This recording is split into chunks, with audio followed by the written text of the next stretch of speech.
আর তোমার ছেলের বাবা হয়ে এতটুকু লজ্জা হয় না?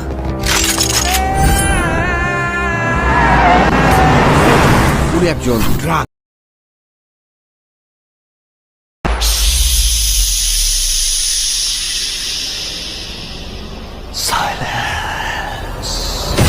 ওর এখনই এই অবস্থা, ওর ফিউচার কি? আমি আমার ফিউচার নিয়ে ভাবি না, অতীত নিয়েও ভাবি না। আমি শুধু একটা জিনিসই ভাবি, নিতু শুধুই আমার। নিতুরে না পারলে আমি পুরা দুনিয়া বরবাদ করে দিতে পারি।